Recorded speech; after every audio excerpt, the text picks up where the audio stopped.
Most microbreweries are alike in that they're not interested in global domination.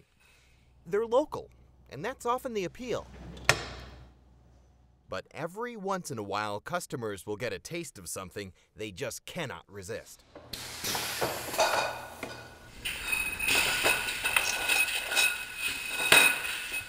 We can do about 800 bottles an hour.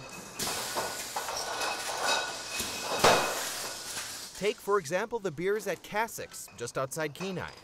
On this day, Jason Kassik and his team are bottling their Moose Point Porter, one of the originals. It can be a bit to keep up with, but for now it works.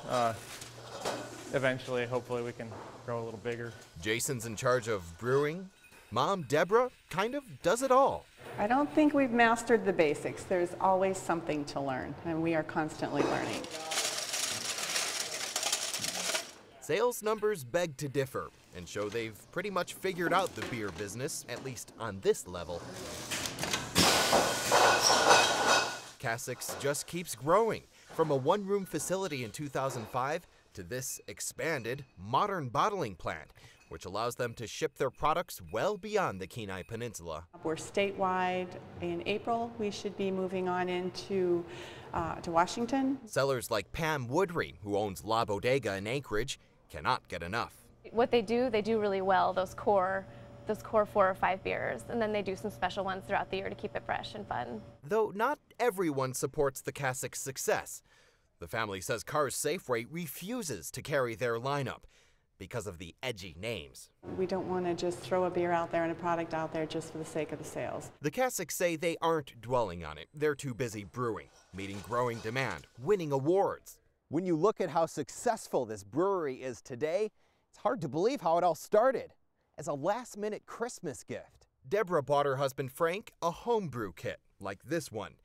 He'll use it once and get rid of it, she thought. He'd give beer away and they'd come back asking for more. I mean, he was good. They cashed in the 401k, bought more equipment, and walked away from full-time jobs. Deborah worked for Tesoro, Frank at the former Agrium fertilizer plant. I called him up one day and I said, give your 2-week notice. And his comment to me was, are you sure? And I said, no, but we made a commitment and this is what we're gonna do. So he quit. It was very scary, very scary. Now they're at the point where they can start thinking about passing this place on to their kids. In fact, the Orion's Quest Red Ale they're preparing is named after the Kassiks' oldest son's Navy unit. After all, this is a family business, and they plan to keep it that way.